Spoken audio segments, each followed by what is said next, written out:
Hello everyone, I'm Storm Team meteorologist Griffin Hardy, and today is Weather Wednesday on CBS42.com and on CBS 42 on Facebook, where we like to dive into particular weather topics with a little bit more detail to give you more of a background of what's happening in the weather world here in Alabama. And today we're going to focus on thunderstorms, but not just any thunderstorms, summer thunderstorms that we seem to get pretty much every day here in Alabama in the summer months, June, July, and August in particular.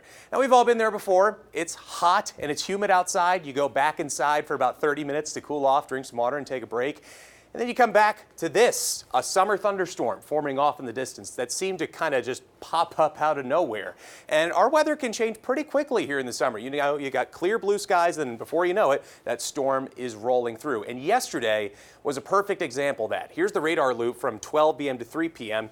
Notice how these storms just seem to kind of pop up in random locations, and that's exactly the type of storms that we're talking about. We get them all the time here in Alabama, and it's easy to wonder why they just sort of pop up in random locations. Now let's start with the main source of these thunderstorms, and that is the Gulf of Mexico. It's that warm body of water that's just to our south. Winds that blow out of the south carry a lot of the deep tropical moisture from the Gulf of Mexico all the way up into right here in Alabama. And the warmer those ocean waters are, the more evaporation that takes place. And look at these sea surface temperatures. This is right now, and notice just how right now even the Gulf of Mexico is much warmer compared to surrounding bodies of water. And that makes a big difference because the warmer those ocean temperatures are, the more water vapor moves up into the atmosphere, and that means more fuel for thunderstorms to form. So here's how it begins. We've got the sun, which heats up the surface of the earth, and all that warm, humid air close to the surface begins to start rising because of a difference in density. It becomes less dense than the air above it, and thus it begins to rise. As it rises, the water vapor in that air condenses, and then clouds begin forming. And then once those cloud droplets get big enough to form rain, it forms rain and falls pretty heavily back down to the ground, especially here in the summertime when you have more water vapor that's in the air from the Gulf of Mexico.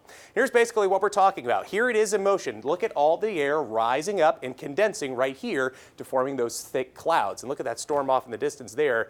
Especially in the summertime, when there's more humidity in the air, those thunderstorms can be more intense. And basically every single day, we repeat that cycle where the sun heats the surface of the earth, the water vapor rises, then condenses to form clouds, and eventually thunderstorms. So basically every day, this is a common occurrence here in Alabama in the summertime. So now you won't be too surprised when the weather changes as quickly as it does here in Alabama.